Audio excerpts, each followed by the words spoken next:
틈이 있는 사람이라는 제목으로 같이 말씀을 나누고 싶습니다. 나도 모르는 사이에 우리 모두는 각자 다양한 모습으로 메시지와 그리고 영향력을 주고 있는 것 같습니다. 살아가면서 생각지 않은 부분에 나도 이런 모습이었구나, 나도 무엇인가를 이렇게 전하고 있구나라는 것을 깨닫게 되어지는 일들이 얼마 전에 있었습니다. 아들과 이야기를 나누는데 좀 설명할 일들이 필요해서 진지하게 설명을 하고 있으니까 제 아들이 이렇게 얘기하는 거예요. 아빠, 말씀하실 때 웃으며 말씀해 주세요.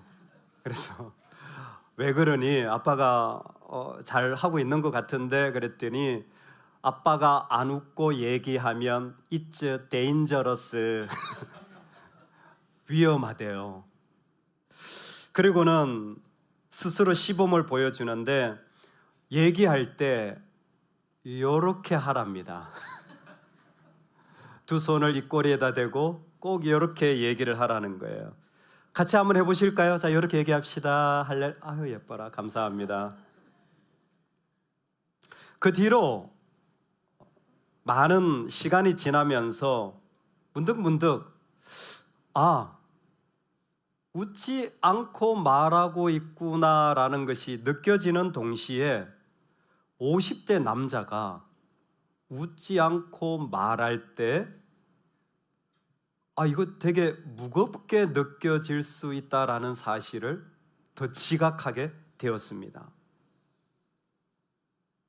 60대 분들이 웃지 않고 말을 한다면 폭탄급일 겁니다. 70대 다 되신 분들이 웃지 않고 말을 한다면 주변은 피바다가 되는 거죠. 여러분, 내가 원한 것이 아닌데도 불구하고 나도 모르는 메시지를 우리가 때로는 주는 것 같습니다. 정말 그랬으면 좋겠어요. 여러분, 무슨 일이 있을 때, 얘기할 때에 웃으며 얘기할 수 있기를 소망합니다. 여러분, 심각한 문제라도 웃으며 얘기할 수 있기를 소망합니다. 좀 마음이 답답한 일들이라도 웃으며 얘기할 수 있기를 소망합니다. 왜요? 내가 주려는 것은 폭탄을 주려는 게 아니라 내 진심을 주려고 하는 것이니까 웃으며 얘기할 수 있으면 좋겠습니다. 예수님에 대한 소문이 아름답게 들려집니다. 야, 그 예수라는 분이 글쎄 병을 치유해 줬대. 진짜? 내가 봤어. 아니, 내가 봤는데 귀신이 나가는 게 느껴지고 세상에 그 사람이 멀쩡해졌어. 사람들은 예수님이 하신 일들을 들으면서 말할 수 없는 마음에 호감을 가지게 되어집니다. 그럴수록 더 많은 사람들이 예수님을 만나길 원하고 그리고 그분에게 다가가 치유되기를 원하십니다. 그런데 그 한중에 예수님은 지금 틈을 만드는 일을 하십니다. 틈을 갈라서 이 모든 자리에 다른 변화의 시간을 생성하고 계십니다. 한적한 곳으로 나가 거기서 기도하시더니, 한적한 곳, 사람이 없는 자리죠. 한적한 곳으로 나가 기도하신다는 표현은 오늘 1장에만 있는 것이 아니라 마가복음 6장에도 14장에도 반복되어지는 예수님의 반복적인 행동입니다. 그 모습을 가만히 보면 어떤 중요한 사건이나 일이 있기 전에는 꼭 예수님은 한적한 곳에 나가 기도하시는 일을 하셨습니다. 지금 가버나움에서 밤에 기도하시고 나서 온 갈릴리를 향한 복음 전도가 시작되어진다면 6장에서는 무리와 작별하신 후에 기도하러 산으로 가시면서 그 이후에 초자연적인 바다 위를 걸으시는 역사를 일으키시고 14장에서는 예수님이 간절히 혼자 한적한 곳에 기도하시죠. 그 장소조차 기록하고 있습니다. 겟세마네. 그리고는 십자가의 사역을 감당하시는 것입니다. 무엇인가 일을 하시기 전에, 새로운 단계로 나가시기 전에 예수님은 자신을 또 다른 모습으로 채우시는 자리, 분기점이, 그 틈이 분명히 있으셨다라는 겁니다. 한적한 곳이 어떤 곳일까? 사람이 없는 곳이구나. 그런데 가만히 봤더니 이 단어가 에레모스, 앞에 1장에서 나왔던 광야에서 시험을 받았다라는 그 광야라는 단어가 똑같이 쓰이고 있습니다. 광야에서 시험을 받는 것으로 시작하신 예수님은 지금 광야로 나아가셔서 아마 가버나움에 사람들이 없는 그런 한적한 들판 같은 곳일 겁니다. 그러나 장소적인 의미보다도 더 중요한 것은 군중들이나 사람들을 떠난 그 자리일 것입니다.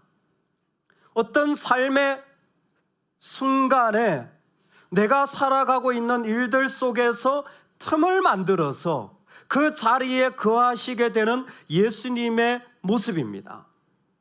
사람에게 실망할 수도 있고 기대와 다른 어떤 자리들을 우리는 살아가면서 경험하게 됩니다. 그런데 그곳을 오히려 광야라고 생각한다면 예수님은 사람들과 구별되어진, 분리되어진, 누군가와 관계가 멀어진, 쉽지 않은, 도움받을 수 없는 그 자리를 틈으로 사용하셔서 또 다른 하나님이 부르시는 단계로 준비하고 계신 겁니다. 오늘 우리가 지금 그와 같은 자리에 초대받는 것 같습니다. 혹시 살아가는 삶의 자리에 이 모양 저 모양으로 살아가지만 틈을 만드는 시간, 공간이 필요하진 않으십니까? 왜냐하면 우리를 따라다니는 문제들이 항상 있기 때문입니다. 어디를 가든 사라지지 않는 문제들이 계속해서 우리를 쫓아다닐 때에 예수님은 틈을 만들고 계신 것이었습니다. 시몬과 및 그와 함께 있는 자들이 예수의 뒤를 따라가 만나서 이르되 모든 사람이 주를 찾나이다. 예수님의 뒤를 제자들이 쫓아가서 그리고는 예수님을 만나서 예수님에게 하는 말이 주님, 사람들이 주님을 찾는다니까요.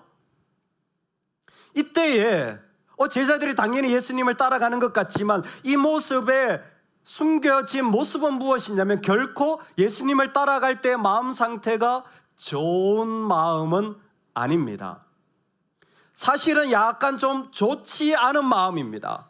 아니, 불만스럽고 어떤 연구자는 여기에 따라간다라는 말이 짜증나 있다라고 표현하기도 합니다. 하나도 긍정적이지 않아요. 왜 그럴까요? 지금 이건 거예요. 예수님, 사람들이 와서 치유받기를 원하고 지금 귀신이 쫓겨나가는 일들을 경험하기를 원하는데 뭐 하고 계십니까? 빨리 이 일을 계속 하셔야지. 지금 당신은 여기 혼자 나와서 뭘 하고 계시다라는 겁니까? 한적한 곳으로 나오신 예수님을 따라온 것은 끊임없는 사람들의 요구와 그리고 그들이 가지고 있는 문제들이었습니다. 재미있는 것은 이때만이 아닙니다. 이 사람들은 이 문제들은 계속 예수님을 쫓아다니고 심지어 예수님이 가장 소중하게 여겼던 십자가 사역의 순간, 마가복음 15장에도 이 장면이 그대로 나오는데 바라바를 놓아주세요. 아니 그가 뭘 잘못했는데 빌라도는 헷갈립니다. 그가 뭘 왜 예수를 죽이라고 하느니? 차라리 저 살인자 바라바를 죽여야지. 아니요, 예수는 십자가에 못 박으소서. 아니 도대체 예수를 왜 죽여야 되느냐? 상관없습니다. 그를 죽이십시오. 그러자 성경은 이렇게 기록하고 있습니다. 빌라도가 무리에게 만족을 주고자 하여 바라바는 놓아주고 예수는 채찍질하고 십자가에 못 박히게 넘겨주니라. 사람들의 끊임없는 요구는, 사람들의 계속된 만족되기를 원하는 모습은 예수님의 삶에 들어왔고 그의 죽음의 자리까지도 한 부분을 차지하여서 그 사람들을 만족시키고자 예수님을 죽이는 일까지 일어나게 되어진 겁니다. 이 문제가 내가 죽으면 끝나느냐? 놀랍게도 죽어도 이 문제는 끝이 안 나요. 사역을 하면서도 따라다녔던 이 문제는 놀라운 일을 할 때에 그에게 따라갔고 예수님이 십자가에 죽으신다고 할지라도 이 문제는 계속 쫓아다니는 것입니다. 어떻게 해야 되지? 뭘 해야 되지? 해결 안 되는 일들이, 마음에 답답한 일들이, 사실은 쉽지 않은 그 자리들이 계속해서 일어나는 거예요. 여러분 그런 경험 해보셨습니까? 괜찮은 것 같았는데 실망이 되고 좋은 것 같았는데 금방 낙심이 되어지는 것입니다. 그런데 그럴 때마다 도무지 이 일을 어떻게 해야 할지 알지 못하는 자리에 서본 때입니다. 그런데 해결할 수 없는 문제를 만나신 그 자리에서 혹시 제자로 살아보셨습니까? 실망한 만남 속에서 믿는 자로 그 자리에 서 보셨습니까? 화가 끝까지 치밀어 오르는 그 자리, 납득할 수 없는 사람을 보며 하나님의 자녀로 그 자리에 서 계신 경험이 있으십니까? 시몬과 및 그와 함께 있는 자들이 예수의 뒤를 따라가. 성경은 놀랍게 베드로의 이름을 그대로 실명을 밝히며 시몬과 그 베드로와 함께 있는 자들, 유치해 보면 안드레, 야고보, 요한이 아닐까 생각되어집니다. 구체적으로 베드로의 이름을 앞에다 적어놓고 나머지 제자들을 뒤에다 적은 것은 베드로의 리더십을 나타내는 표현 방식입니다. 사도행전을 읽다 보면 똑같이 나오는데 성령을 받은 베드로, 그가 사역을 할 때 사도행전 초반은 베드로와 바울입니다. 그러나 바울의 사역이 이어지는 핵심이 되어질 때는 바울과 베드로로 이름의 순서가 바뀌어지게 되어지죠. 마가복음에 이와 같은 표현은 여러 번 등장하여 베드로야말로 제자들 중에 대표를 띠는 영향력 있는 제자라고 표현하고 있는 겁니다. 그것도 지금 예수님의 제자들이 따라가니라라고 표현하지 않을 정도로 예수님의 제자들 가운데 상당히 중요한 위치, 직분, 영향력을 가지고 있다라는 것입니다. 재밌는 것은 진짜 제자로 살아본 사람은 베드로가 아니라는 사실입니다. 마가복음 1장에 베드로의 이름이 제일 먼저 나오는데 실제로 예수님에게 섬기며 제자의 삶을 산 사람은 단 한 명, 베드로의 장모입니다. 이름이 등장하지 않아요. 누구인지 모릅니다. 그러나 그녀는 열병이 있었는데 예수님이 오셔서 그의 열병을 치유합니다. 수많은 사람들이 귀신이 쫓겨나가고 수많은 사람들이 병을 치유받고 그 중에 어떤 사람은 제자라고 자리도, 그리고 제일 먼저 이름이 불려지기도 하지만 예수님을 수종드니라 라고 표현된 유일한 사람은 그 장모 한 분입니다. 제자는 섬기는 사람이에요. 치유받은 게 제자가 아니라, 앞자리에 있는 사람이 아니라 섬기는 자가 제자임을 드러내고 계신 겁니다. 제자로 불려지고 있지만 진짜 제자는 아니었던 거예요. 성도로 불려지지만 성도로 살아보셨습니까? 믿는 자로 불려지는데 믿는 자로 살아보냐 묻고 있는 것 같습니다. 여러분, 엄마이지만 우린 제자입니다. 남편이지만 우린 제자입니다. 상사이지만 우린 제자입니다. 아버지이지만 우린 제자입니다. 내 모든 삶의 자리에 제자답게 살아간 그 자리, 지난 25년 동안 한국이나 미국이나 복음에 흥황했던 지역에 복음의 영향력이 줄어들고 있었습니다. 한국에서는 그런 신앙을 떠난 분들을 가나안 성도, 교회 안 나가를 반대로 해서 가나안이라고 부르기도 합니다. 그분들에게 설문조사를 했습니다. 가나안이 되어지신 분들에게 설문조사를 했더니 놀라운 결과가 나왔습니다. 친구가 초대하면, 배우자가 가고 싶다고 하면, 좋은 목사가 있다면, 좋은 공동체가 있다면 61%의 가나안 성도님들이 나는 다시 그 교회 나갈 거다 라고 응답을 했다라는 겁니다.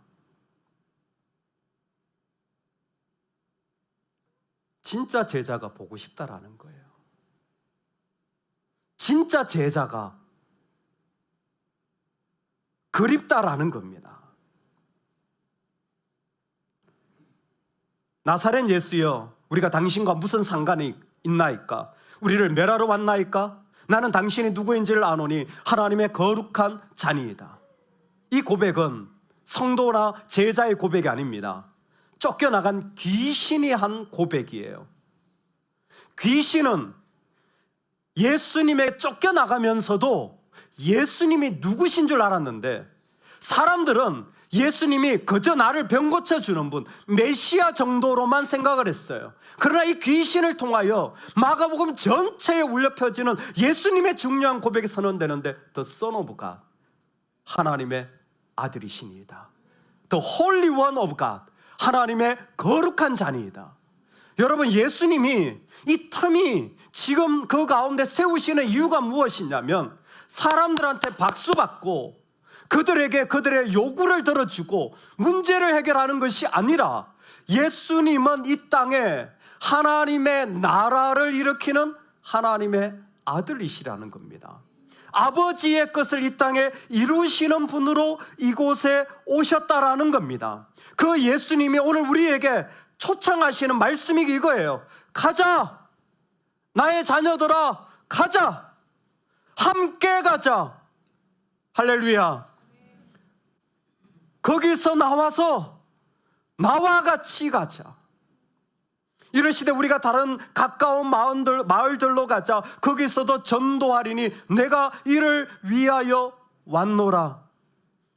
복음의 아름다운 소식이 계속 전하여져야 합니다. 메시지가 전하여져야 합니다. 열심히 전해야 됩니다. 열심히 전하는 이 모습을 예수님은 지금 어떻게 나타내시냐면, 내가 메시지야. 내가 메시지야. 나를 품어. 예수라는 말을 많이 하면 전화해지는구나. 아니야, 내가 메시지야. 예수님을 품고 있는 자들은 예수님의 더 Son of God 된 모습이 그대로 품어지는 거예요. 하나님의 아들 되신 그 모습이 우리의 메시지가 되어지는 거예요. 하나님의 아들 되신 모습을 마지막으로 설명드리고 싶습니다. 예수님이 하나님의 아들이라는 게 뭐 그렇게 중요합니까? 요한복음에 보니까 예수께서 이르시되 하나님이 너희 아버지였으면 너희가 나를 사랑하였으리니 이는 내가 하나님께로부터 나와서 왔습니다. 나는 스스로 온 것이 아니요 아버지께서 나를 보내신 것이라. 아멘. 하나님이 너희 아버지라면 너희가 나를 사랑할 것이라.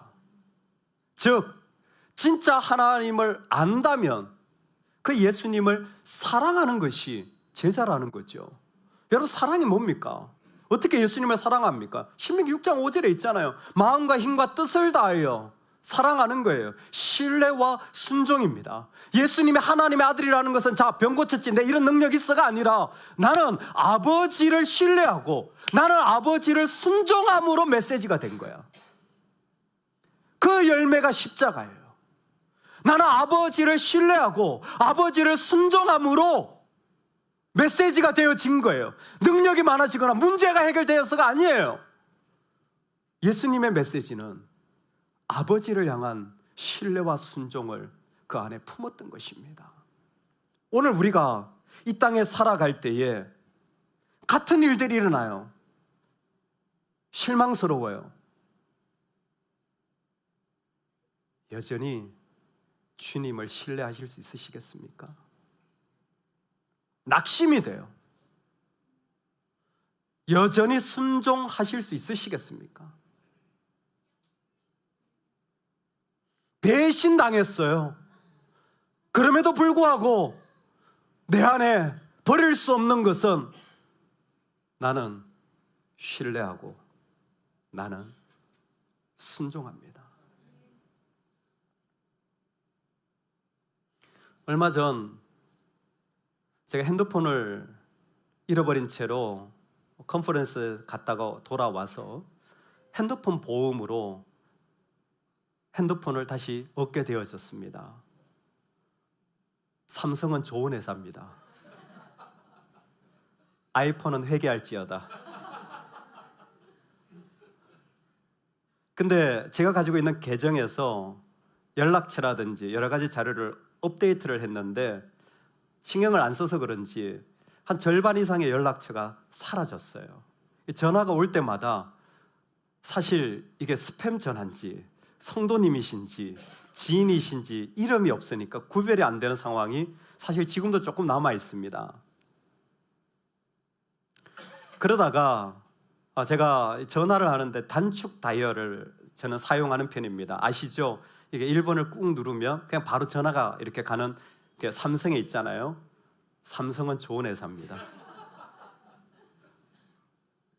저의 1번은 사랑하는 현정입니다. 항상 1번이었어요. 연락처가 없어서 삼성 갤럭시끼리는 연락처 공유가 되더라고요. 여보, 이거 큰일 났다. 이거 어디서 어떻게 할 수도 없고 당신 핸드폰에 성도님들 거는 기본적으로 있을 테니까 내가 좀 카피를 할게요. 그랬더니 연결을 하니까 100% 다 카피가 되더라고요. 그래서 다 가지게 되어졌습니다. 얼마 전에 1번을 꾹 눌렀어요. 근데 다른 이름이 뜨는 거예요. 분명히 나는 1번이 우리 아내였는데 제 아내 핸드폰 연락처를 카피하고 1번을 꾹 눌렀더니 울 아들 이렇게 뜨더라고요.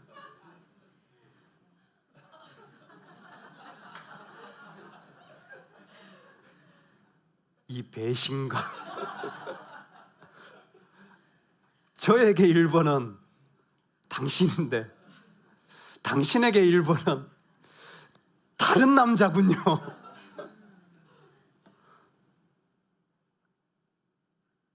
그래도 우리는 뭐 한다? 신뢰하며 순종한다. 제자 성도, 그 자리를 위하여 우리는 틈을 만들 필요가 있습니다. 내 안에 수많은 목소리가 올라옵니다. 한 신학자는 그것을 사단의 음성이라고 그래요. 사단은 우리에게 욕심과 살인을 준다고 합니다. 죽이기까지 미워한다는 거예요.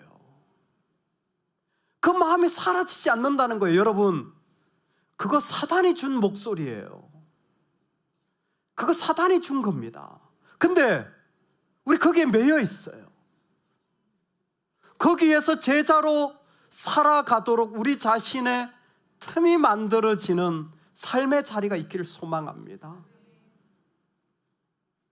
끊임없이, 아니 내가 이 어려움에 빠졌는데 또 큰 어려움이 온다고 할지라도 나는 주님의 제자로 살기 위하여 한적한 곳으로 장소 적일 뿐만이 아니라 내 영혼의 주님 앞에 선 자리에 서야 됨을 얼른 알아차리실 수 있기를 소망합니다. 여러분, 우리 그 자리에 갑시다. 다른 것 아닙니다. 나는 믿습니다. 나는 믿습니다. 나는 믿습니다. 여러분, 선포하실 때 그 문제의 자리, 실망의 자리는 제자의 자리로 바뀌어질 줄로 믿습니다. 예수님께서는 하나님이 너희 아버지였으면 너희가 나를 사랑하였으니 이는 내가 하나님께로부터 나와서 왔음이라 라고 표현했습니다. 지금 이곳에 있는 문제가 있는 자리에 있는 것 같지만 원래 예수님은 하나님 그분과 같이 계셨던 것을 표현한 말입니다. 영원하신 하나님과 영원히 같이 계셨던 분이 썩고 냄새나는 이곳에 온 거예요. 나와서 오셨습니다. 그러기에 예수님은 절대적으로 어떤 자리에서도 아버지와의 관계를 포기하거나 끊을 수가 없습니다. 우리도 마찬가지예요. 내가 지금 여기 문제가 있고 답답함이 있지만 내가 끊을 수 없는 한 가지는 내 사랑하는 주님에게서 나는 구원받았거든요. 주님으로 말미암아 생명을 얻었거든요. 그래서 나는 믿습니다. 놀랍게 요한복음에 이 말씀을 하시고 예수님이 질문하시는 게 무엇이냐면 너희가 이것을 믿느냐입니다. 믿음, 내가 주님을 믿을 때 그 자리는 제자로 신뢰와 순종을 아버지께 드릴 때 그 영혼을 향하여 실망스러운 그 영혼을 향하여 실망스러운 그 사람을 향한 하나님 아버지의 신뢰와 순종을 같이 나누게 되어지고 우린 그렇게 이 땅에서 성도로 살아가는 하나님의 사람들이 되어지는 줄로 믿습니다. 얼마 전 날씨가 더운데 이렇게 저녁에 예배를 드려서는 너무 피곤하겠다 싶어서 사무실에서 샤워를 하고는 예배당에 참석을 했어요. 더운 열기 속에서 예배당에 에어컨을 틀어놓은 곳에 딱 앉으니까 너무 시원한 거예요. 여러분, 너무 시원하지 않습니까? 지금 너무 좋은 거예요. 모든 생각이 싹 사라지는데 그때 저도 모르게 이런 기도가 나왔습니다. 하나님, 지금 결정하게 해주세요. 지금 내가 어떻게 살지, 내 감정을 어떻게 할지, 지금 내 마음의 중심을 지금 결정하게 해주세요. 아무것도 다 사라진 그곳에서 주님만으로 나를 결정하게 해주세요. 이것도 있고 저런 문제도 있고 이런 아픔도 있고 이렇게 감사한 일들도 있지만 지금 주님 앞에 서게 해주세요. 8월 15일, 16일 말씀 집회를 가집니다.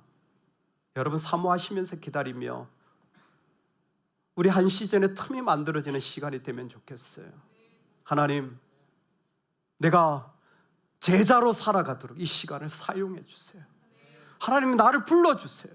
그래서 어떤 자리에 있을 때 맞아요, 다 불합리하고 실망스럽고 안 되고, 그러나 그 자리에서만큼은 나도 주님이 계신 성도로 사는 복, 우리 모두가 누려 나갈 수 있기를 간절히 축원합니다.